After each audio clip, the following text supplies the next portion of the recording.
Welcome to this episode of the Easy Commentary Show. In this episode, we'll be breaking down the history of the Israeli-Palestinian conflict. Most of the facts and research gathered for this episode is found at ChatGPT, Perplexity AI. Some of the notes and research I've done over the years was found at videos on Ben Shapiro's channel, Forgotten History's channel. Both are incredible channels. I recommend you check them out. I've learned a lot of different information, definitely off of Forgotten History. I get most of my news from Ben Shapiro. Both great channels, so check those out. And then most of the biblical history will be straight out of the Bible. So I'll have the verses. I hope to, I'll try my best to list out the scripture to go along with the event we're talking about.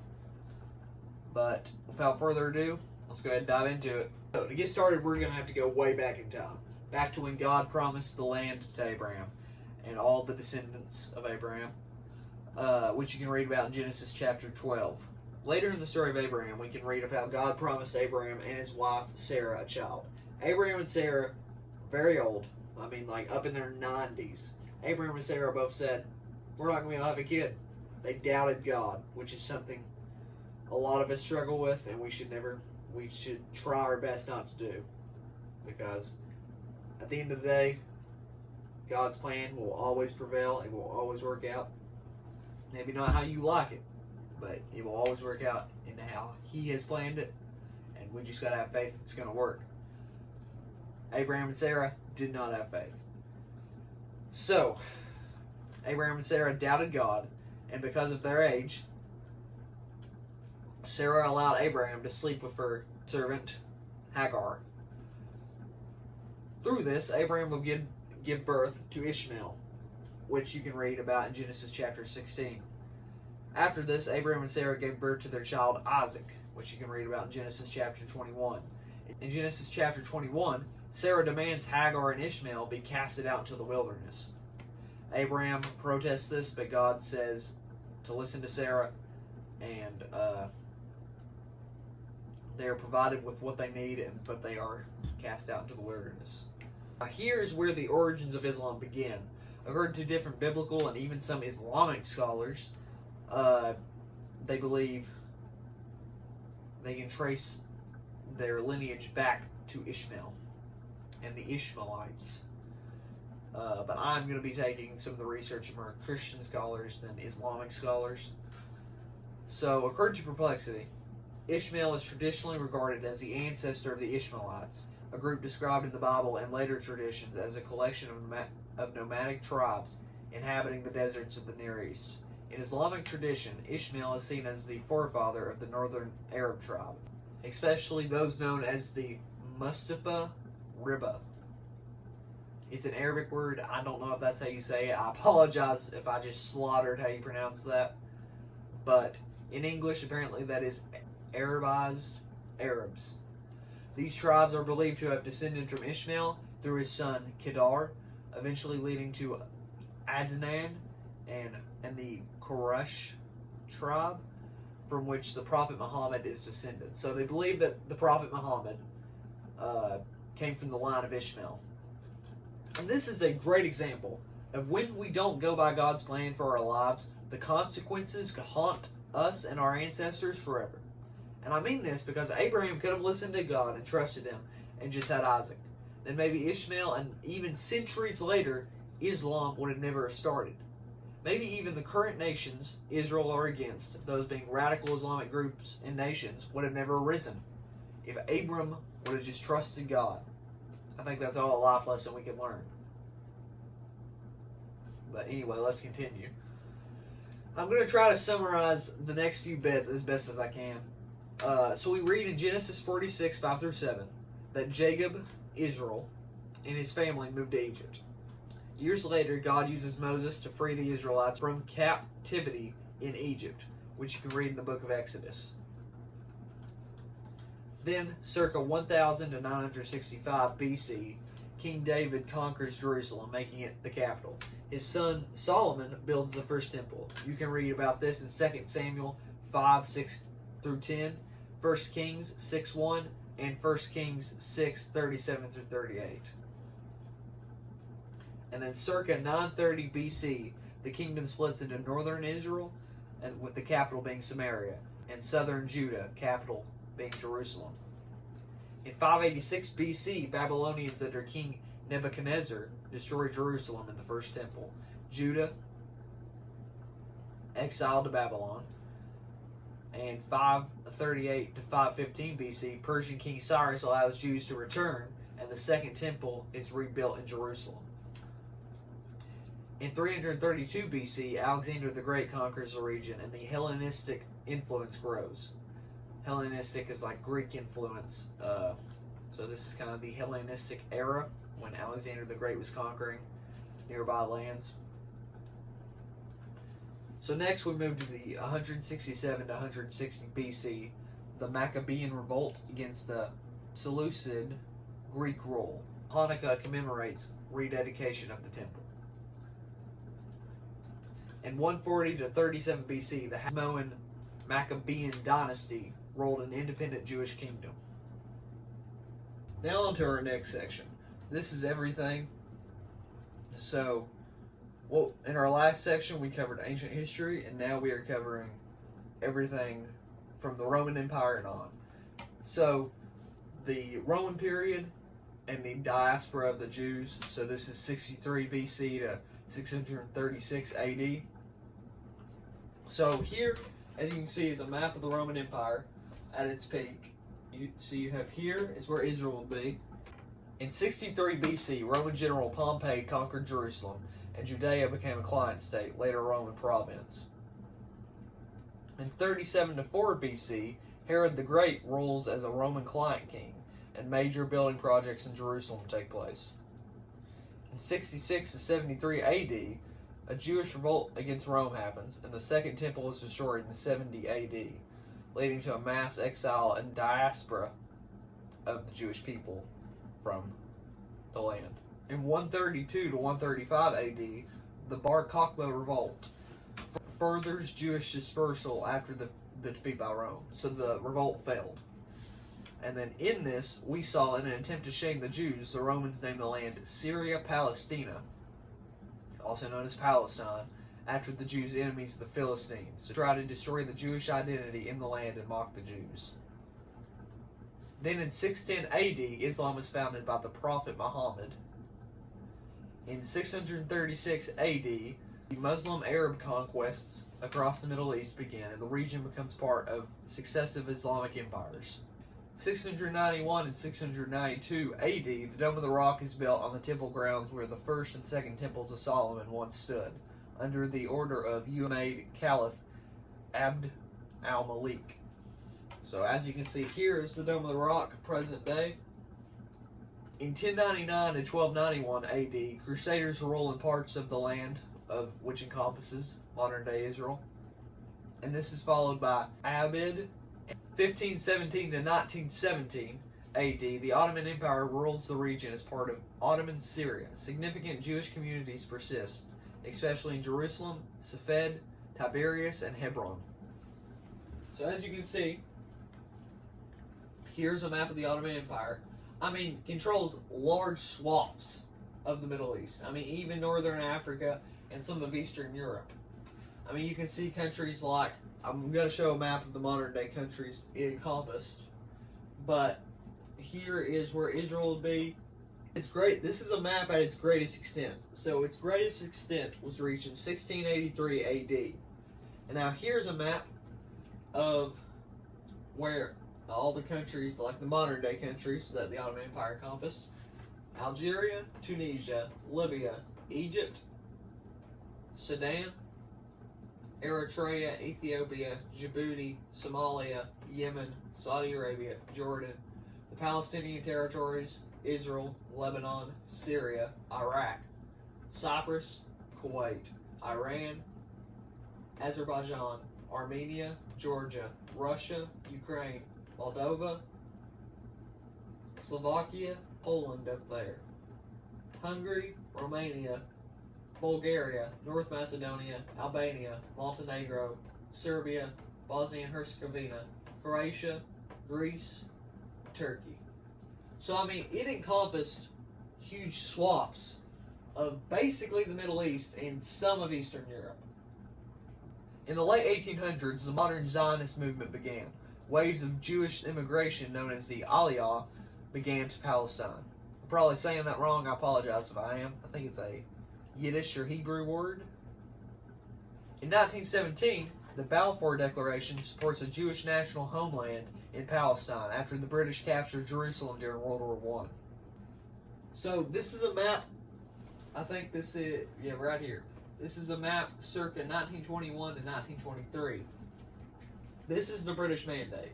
So when the Allies took over what was left of the Ottoman Empire during the different mandates, the British took Palestine and Transjordan.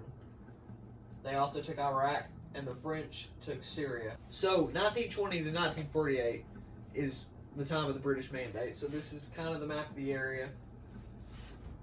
And growing tensions and violence began between Jewish and Arab communities. In 1947, during the Peel Commission, the United Nations votes to partition Palestine into Jewish and Arab states. Everything in green would have been cut away for a Jewish state. Everything in orange would have been cut away for an Arab state, and everything in red would have been British territory. So they would have controlled the Tel Aviv area, the Jerusalem area, the Bethlehem area, and then Jerusalem would have been split into an Arab and Jewish town, which is kind of West and East Jerusalem is split into Palestinian territories, into Israeli territory. So, I mean, that kind of is how it works today. On May 14th, 1948, the State of Israel declared its independence at the end of the British Mandate. And this is the beginning of the State of Israel. And it has been fighting for its existence ever since. Okay, so in 1948 and 1949, the War of Independence is going on between Israel and some of the Arab nations around it. Israel survives the invasion by neighboring Arab states, and an armistice lines are established. So what would be established are the modern-day borders of Israel.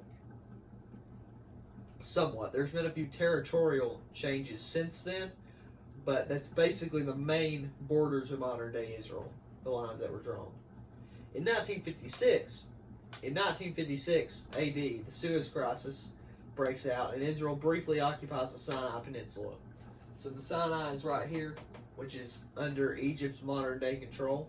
In 1967, the Six-Day War breaks out, and Israel captures East Jerusalem, which is Jerusalem is right here. They capture the entirety of the West Bank, the Gaza Strip, right here, and the Golan Heights, up here, and the entirety of the Sinai Peninsula from Egypt. So, the attackers who attacked Israel, main three, was Egypt, Syria, Jordan, and then these were kind of the Arab League and their allies. So, also, besides just Egypt, Syria, Jordan, you also had Iraq, Saudi Arabia, Kuwait, and Lebanon, Pakistan, all allied with the nations who attacked Israel. Really, it is a miracle that only with the assistance of God could they have pulled off. I mean, this is a land no larger than the state of New Jersey, and they take on 8 different Arab states. I mean, even if some of those Arab states are just allied with the ones who attacked them, that is only by the grace of God could Israel have defeated all of them. Won in 6 days. They won the entire West Bank, the entire Golan Heights, the entire Gaza Strip, and the entirety of the Sinai Peninsula. That is a miracle that only with the assistance of God could they have pulled off. So this is before the Six-Day War, and this is after the Six-Day War. The territorial gains which Israel gained during the war, I mean, is really insane. As we broke down earlier, in 1973, the Yom Kippur War took place, in which Egypt and Syria launched a surprise attack on Israel, in which Israel ended up winning. As you can see, here's a picture from the Yom Kippur War. 1978 to 1979, a peace treaty with Egypt took place, known as the Camp David Accords. Israel withdrew from the Sinai, and the U.S. mediated the Camp David Accords under U.S. President Jimmy Carter. So the people sitting here are Egyptian President Anwar Sadat, U.S. President Jimmy Carter, and Israeli Prime Minister Menachem Begin. Israel withdraws from the Sinai Desert, and in 1982, Egypt reclaims the Sinai Desert. This is a map of Israel after the Camp David Accords were signed. So, they've lost the Sinai Desert because they gave it back to Egypt, but they still have the Gaza Strip, the Golan Heights, and the West Bank, which is not under the administration of the Palestinian Authority yet. That doesn't come until the Oslo Accords. In 1982, Israel launched a full-scale invasion of Lebanon, known as the First Lebanon War, aiming to expel the Palestinian Liberation Organization. Israeli forces reached Beirut, and the PLO leadership was forced to leave Lebanon. Israel withdrew from most of Lebanon in 1985, but maintained a security zone in the south until 2000.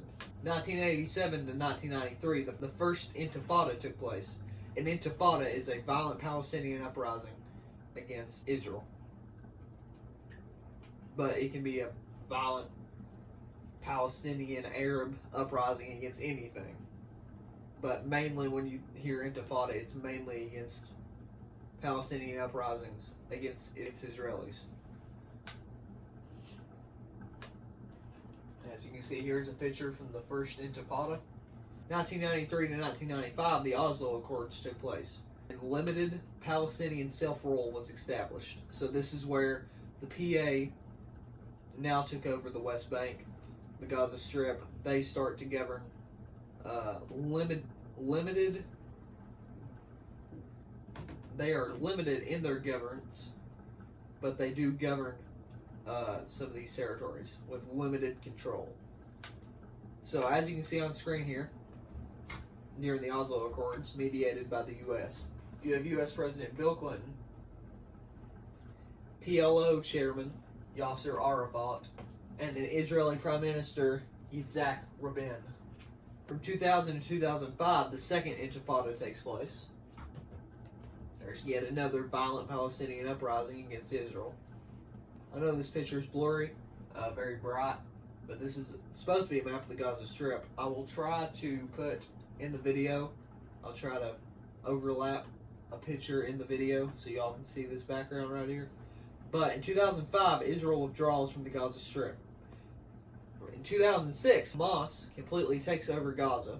2006 to 2023, there continues to be many Gaza wars throughout the 2010s decade, and even up to 2021. And of course, here we are now. On October 7th, 2023, the terrorist group Hamas launched a surprise attack on Israel from the Gaza Strip, making it the deadliest day in Israeli history. Around 6:30 a.m., Hamas began firing over 3,000 rockets into southern Israel, followed by coordinated ground assaults in which hundreds of militants breached the border using trucks, motorcycles, boats, and even paragliders.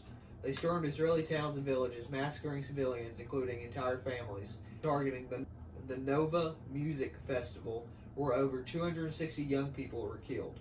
More than 1,200 Israelis were murdered in the attacks, and over 250 people, including children, elderly civilians, and foreign nationals, were taken hostage into Gaza. So, the goal that some people have to defend this, to defend what they did this day, is sickening. I can't believe, really, you have the goal to defend the rape of women, the kidnapping of children, and the burning alive of babies into ovens. This is something they did. They put babies in ovens and burned them alive. Every single Israel needs to go into Gaza. They need to finish Hamas off. Because until Hamas is finished off, stuff like this will happen. Until Hamas is finished off, well, not even just Hamas. we have to be more strict on terrorism like this, or stuff like this will happen all the time. And people say, well, in the U.S., we have the ocean in between us, we just need to mind our own business, stuff like this. This was a test. If you watch the Sarah Adams interview, and I'm going a little off topic, but if you watch the Sarah Adams interview with Sean Ryan, this was just the start. They are coming for us next. This was a test run to see if they could do it, to carry out an attack like this. They are coming for us next, because they hate Israel, but they hate the U.S. a lot more than they hate Israel. I'll talk about that in maybe future episodes, break down some of the Sarah Adams stuff and warnings that she's been warning the public about. But now back to, on topic, back to October 7th. Reports confirm that atrocities including torture, rape, and mutilation took place against Israeli citizens. In response, Israel declared war on Hamas and launched airstrikes in a full military campaign in Gaza. The attack stunned the world, drawing international condemnation of Hamas and sparking widespread conflict, protests, and a new wave of violence in the region. This sparked the Israel-Hamas war, which would see Iranian terror proxies like Hamas, Hezbollah, and the Houthis attacking Israel even to this day. And I'm not going to dive into like the Hezbollah, Houthis, and Iranian stuff, because this is just the Israeli-Palestinian conflict. I may dive into some of that in future episodes. But yeah, October 7th was really the day that I really started looking into the Israeli-Palestinian conflict. And it's one of the things that I don't know how people have the goal to defend. And then I think too many people are ignorant on it. And I'm going to break down some different misconceptions about the Israeli-Palestinian conflict down. I'm about to break down some misconceptions about the Israeli-Palestinian conflict in the video. So let's go ahead and hop into that. Something else that I want to make clear is that the statement, "From the river to the sea, Palestine will be free," is a genocidal statement. It is nothing but a genocidal statement. The reason "from the river to the sea, Palestine will be free" is a genocidal statement is because when people say it, they are referencing the Jordan River and the Mediterranean Sea, which means every Jew from the river to the sea would have to be eradicated to free Palestine. And when they say free Palestine, they mean the entirety of Israel. They mean every inch of Israel would have to be eradicated so they can free Palestine. So it openly calls for the genocide and death of Israelis and Jews in the land. So here's a map. Here's the Mediterranean Sea. And here's the Jordan River. This line that runs right through here. That's the Jordan River. Which means every Jew or Israeli, see everything in green is Israel, everything in red is the Palestinian territories. Which means every Jew in the land, or every Israeli in the land, from the river to the sea would have to be eradicated so they could, quote unquote, free Palestine. They want to free it from any Jewish presence in the land. That is the goal. That is what that statement is asking for. So, to do that, it would eradicate every Jew or Israeli from here to here, which is the entirety of Israel. So it is a genocidal statement. It's funny how the people who openly call for genocide are the ones who say they have a genocide against them. So, I mean, just do with that information what you will. Now on to our next section. So, many consider the West Bank an incorrect term. And this is why we're back to the British Mandate map. So recently, over the past 3 years, I've begun researching the Israeli-Palestinian conflict a lot. And there are some big misconceptions when it comes to the West Bank and its terminology. I refer to the land, I kind of use them interchangeably, just because internationally it is recognized as the West Bank, but I recognize it as a Jewish territory, the historically Jewish territory. So it's Judea and Samaria. Where the West Bank is Judea and Samaria. But the international community recognizes it as the West Bank, which, after further research, is really just a way to erase the Israeli heritage from the land. I mean, that is the goal. It's a political tool to disconnect the land from Jewish and Israeli heritage. If we call it the West Bank and not Judea and Samaria, then that is how you would erase the Jewish identity. Because, fun fact, when you pronounce Judea, what do you hear? You hear Jew. Judea. So the West Bank is really just a political tool of Palestinian groups, radical anti-Zionist groups, as a way to erase the Jewish-Israeli historical heritage from the area. So that is why I do refer to the West Bank. I will refer to the West Bank sometimes as Judea and Samaria. Because, like I said, I do use them interchangeably. Some people do. Some people just use them interchangeably because they know it as Judea and Samaria, but some people, just for simplicity, call it the West Bank. But now on to our next section. So, many anti-Zionists and anti-Semites love to claim the Jews are colonizers who colonized the land of Israel, and it's a settler outpost of the European colonists in the land. So, that land, which Israel sits on, has always been Jewish territory, has always been the Jewish homeland. I mean, ever since Abraham has been the Jewish homeland.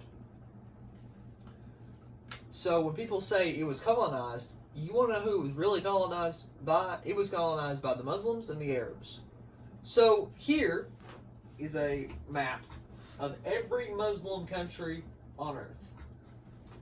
And I want to go ahead and say that the left loves to claim how horrible European colonization is for the world and how horrible it was for the world. And that the Europeans were the only ones who ever colonized and the only ones that ever owned slaves. And to that I raise you these maps. And I encourage you to look up the Arab slave trade. I won't exactly dive into the Arab slave trade today, but I will be diving in to how the Muslims basically colonized, the Muslims and Arabs colonized the entire Middle East, all of North Africa, the Horn of Africa, and then most of Southeast Asia, and some 3 little European countries. So, I'll be breaking this down section by section. I want to ask you, could you show me on this map? I mean, you probably can't, it's pretty blurry. I can't even see it, of where Israel is. Israel is right there. It's in blue. You can't see it because of all the green. But, oh yeah, I forgot to say, all the green is Muslim majority nations, which span from here, to here, to here, to here. So, yeah, the Jews are the colonizers because of all the blue on the map. All the little blue right there that I can see. Tons of blue right there. They are the colonizers, folks. So, now on to our next. Now let me show you where Islam and where the Arabs originated from. And then let me show you where the Jews and Judaism originated from. And then we'll show you a modern day map of that. So, Islam originated on the Arabian Peninsula. That's where the Arabs come from, Arabia. This is a modern day map of where it originated. So, the Arabian Peninsula is where the Arabs and Islam originated. Here is Israel, modern day Israel, where the Jews originated from and where Judaism originated from. So,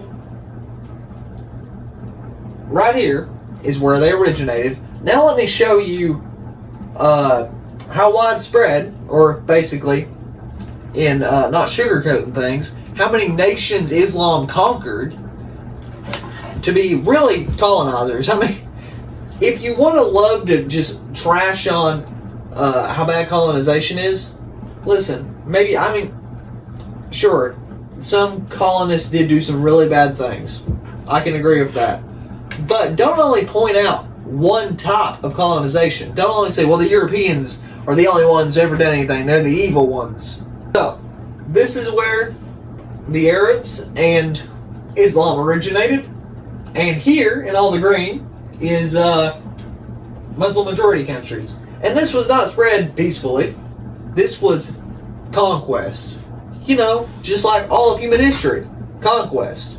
Both are forms of colonization.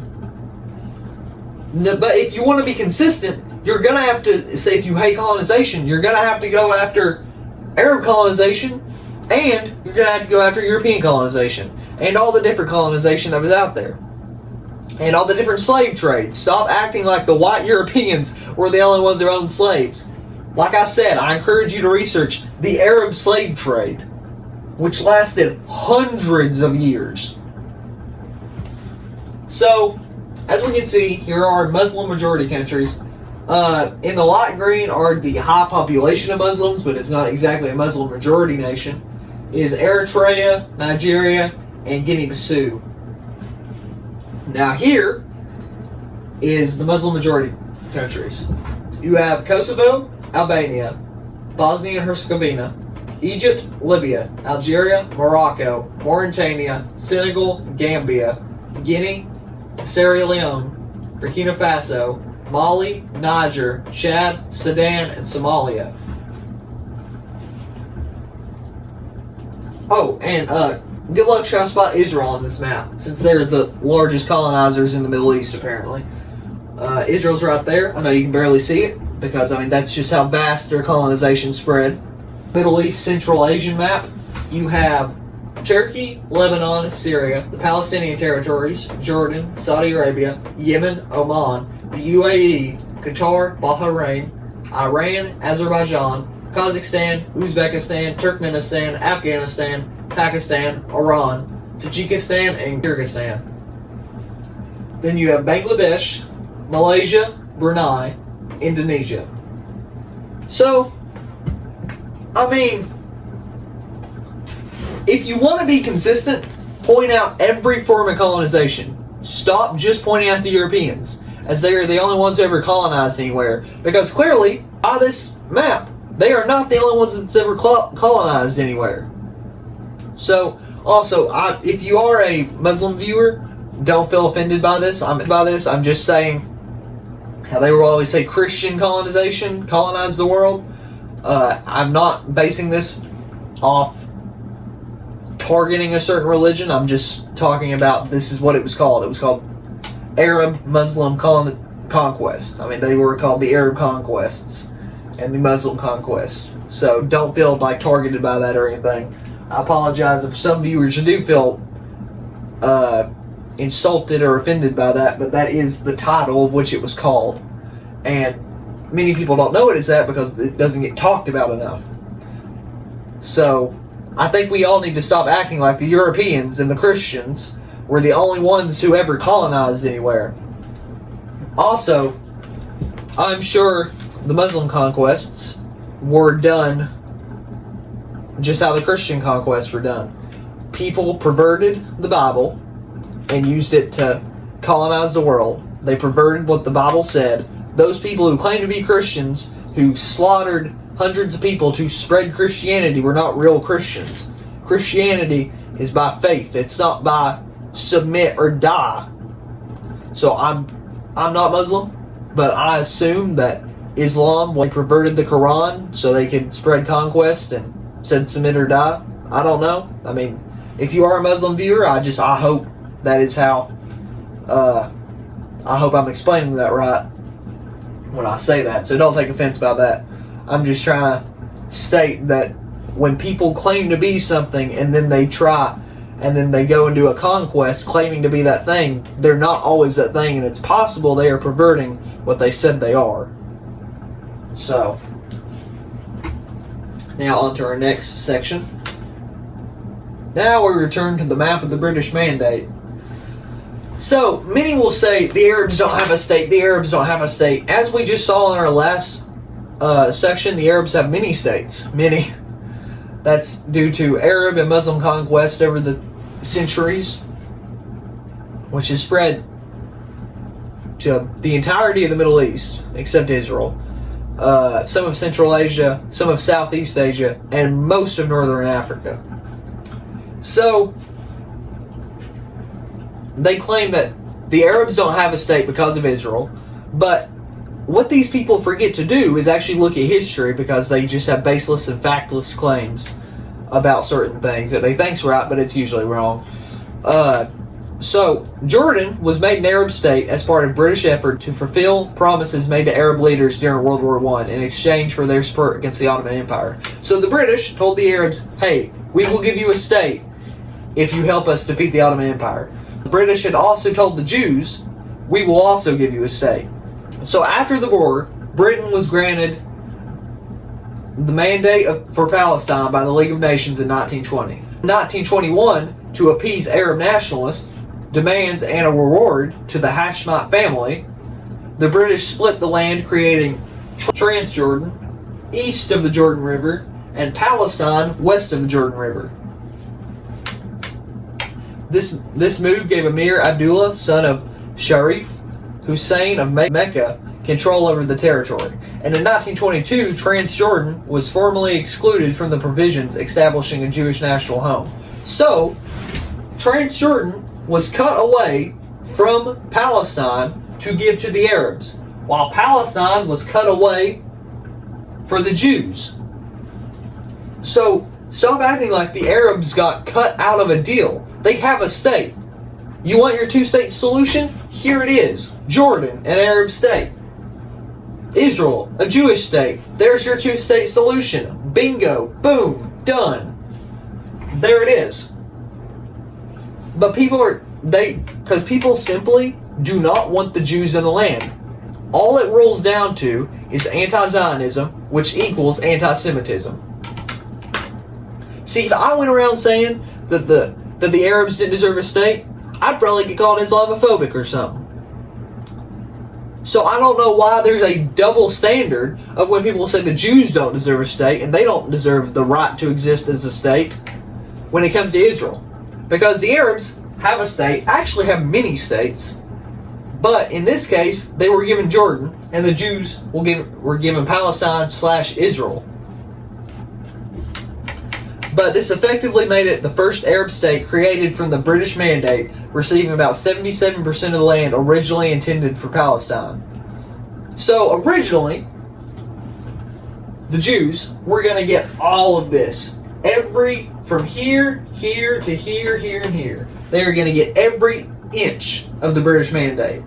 But the British, so they could appease the Arabs, gave them Transjordan and gave the Jews Palestine. So the Arabs have a state, that being Jordan, and the Jews have a state, that being Israel.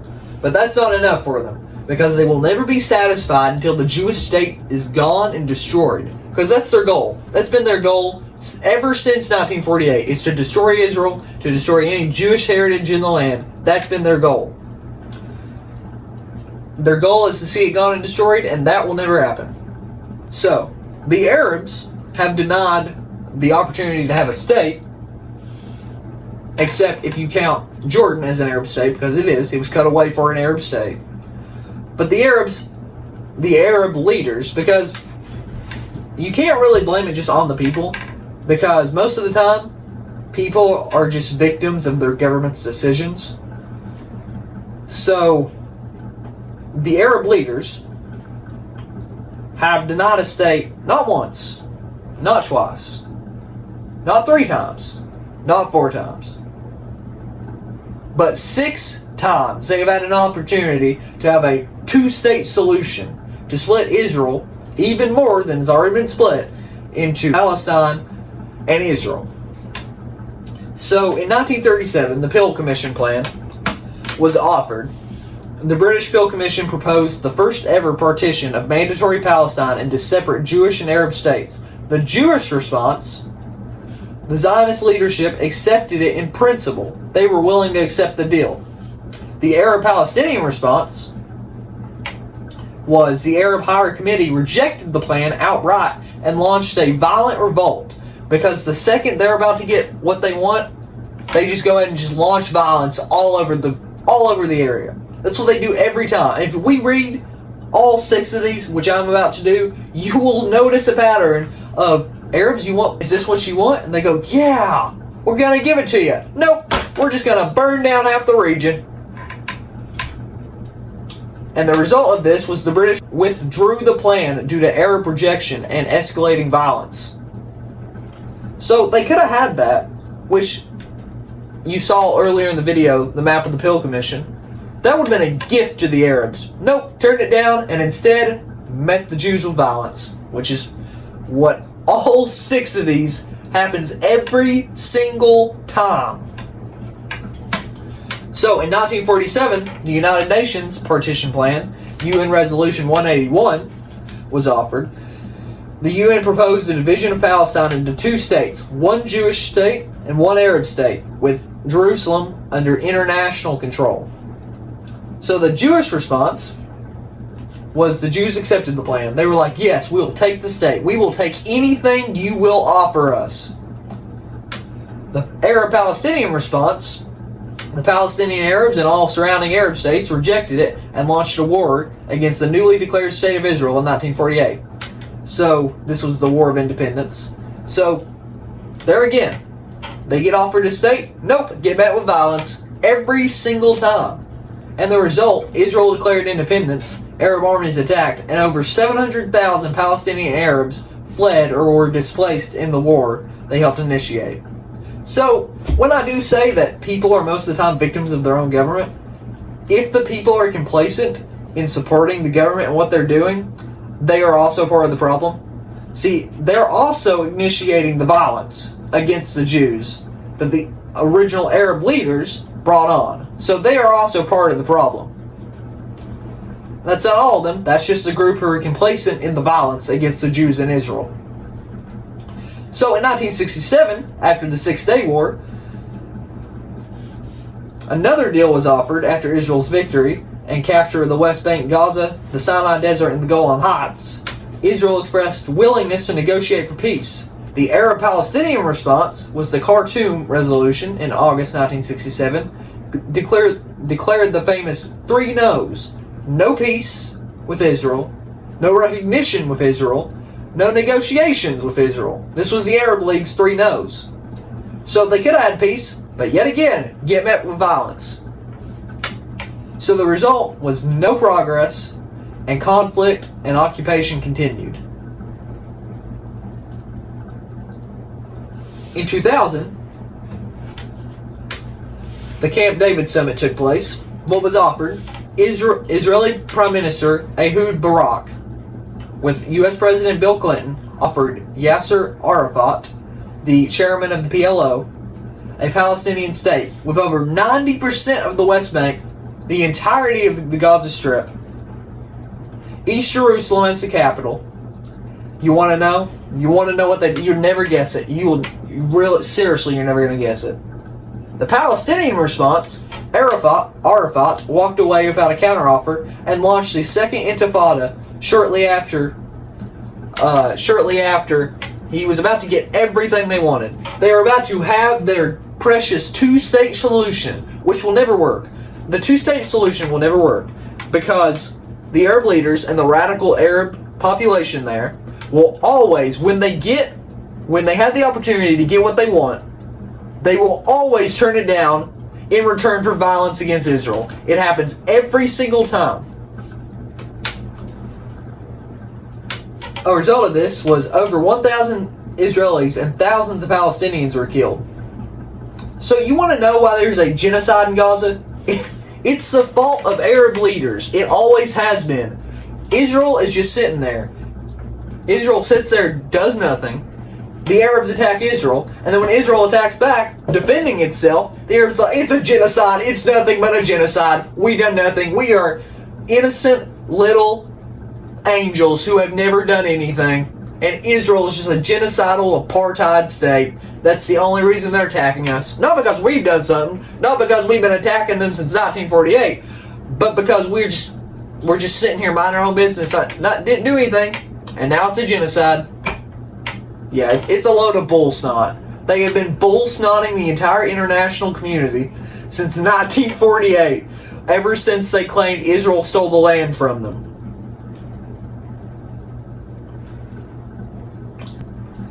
In 2008, Ehud Olmert offered Mahmoud Abbas, the chairman of the PA, Palestinian Authority, 97% of the West Bank, land swaps for the remaining 3%, a Palestinian capital in East Jerusalem, and custodianship of holy sites. They could have had.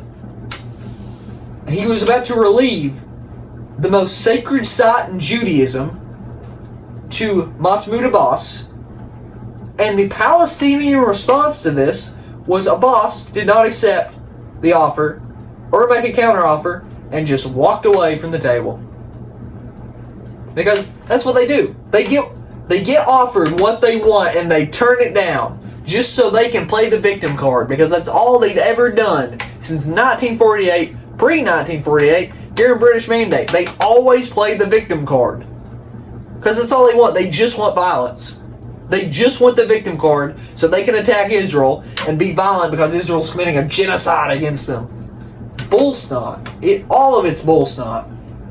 And if you're a fool who believes there's genocide in Gaza, do some research, because you ain't got a clue what you're talking about.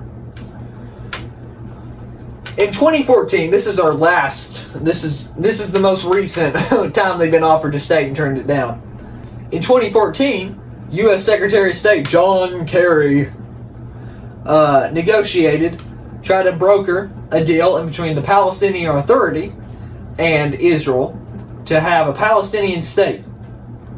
What was offered, a U.S. brokered framework agreement for a Palestinian state, was in the works. The Israeli position was Prime Minister Benjamin Netanyahu agreed to significant concessions and released prisoners to advance the talks. He released radical Islamic terrorists to the Palestinian Authority to try to keep the deal going, to give the Palestinians what they wanted. What do you think happened? You'll never guess it. They turned it down. The Palestinian response, Mahmoud Abbas walked away and instead formed a unity government with Hamas, a terrorist organization in Gaza, and negotiations collapsed.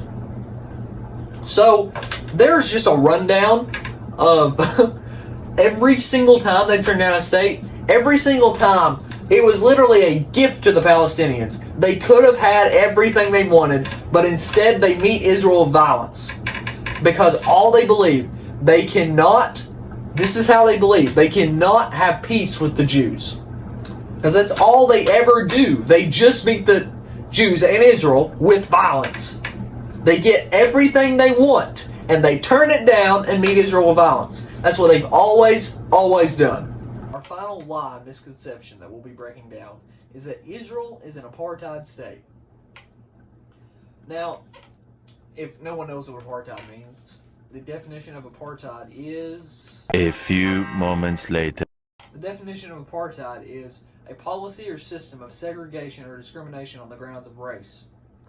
So, they claim Israel is an apartheid state, yet this is a factless, baseless claim. Because in Israel's founding documents, it asks the Arabs/Palestinians to stay, but instead of saying, most left. Israel's founding documents read, quote, "We appeal to the Arab inhabitants of the State of Israel to preserve peace and participate in the upbuilding of the state on the basis of full and equal citizenship and due representation in all its provisional and permanent institutions." So they offered them, hey, you want to stay and help build up Israel? The Arabs said, no, we'll just leave en masse. And that's exactly what they did. Also, apparently the Palestinian territories are not apartheid states, which explains why the current Jewish population of the Gaza Strip is zero. Dead zero. There are 0 Jews living in Gaza. But you see, Israel's the apartheid state. You want to hear the Jewish population in the West Bank is 529,450. So that's in the West Bank, Judea and Samaria.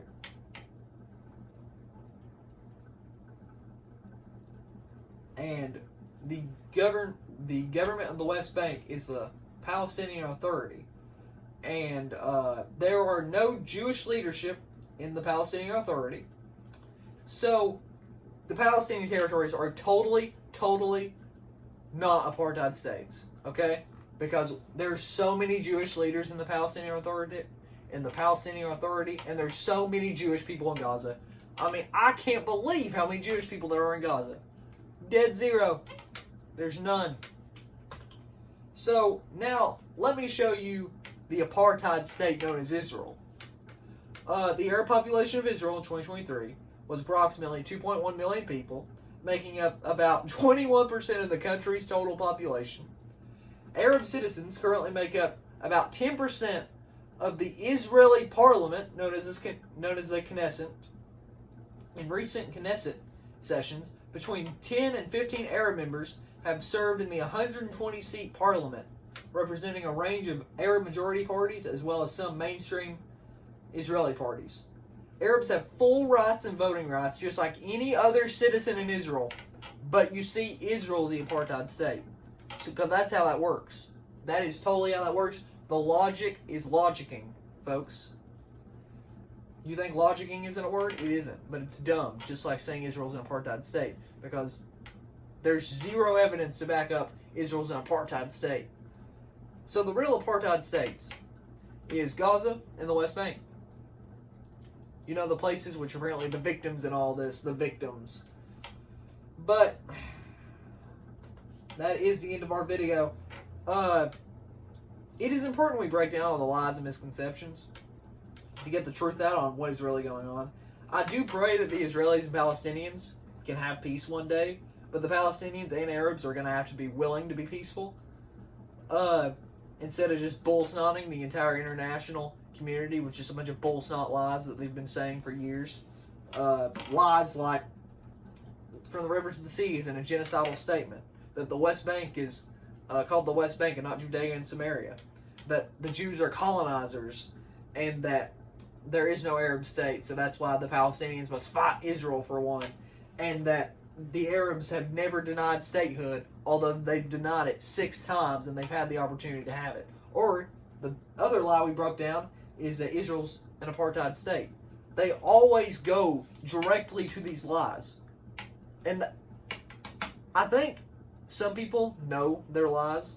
This is just what Hamas and the Palestinian Authority and the PLO throw out there to say that Israel's the oppressors and all this.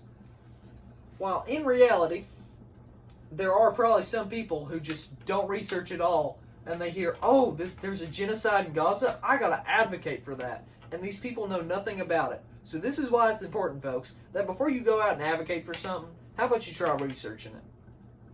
I would never support anything that I did not know and research. And I would never do it. Because without researching something and just throwing your mindless support behind it is ignorant. That's actually how Hitler got elected. People just got caught up in the hype and elected him. So, I actually think there are a lot of similarities between Hamas, the Palestinian Authority, and Hitler. Just their hatred of Jews, mainly. But I digress from that point. But like I said, I pray that one day the Israelis and Palestinians will find a way to be peaceful. Hopefully, the seventh time they're offered a Palestinian state, they don't turn it down. And maybe they can finally be in peace for a while. That's just all we can pray for. Ladies and gentlemen, thank you for watching. If you enjoyed this episode of the Easy Commentary Podcast, please like and subscribe and hit the notification bell to be notified for the next time we upload.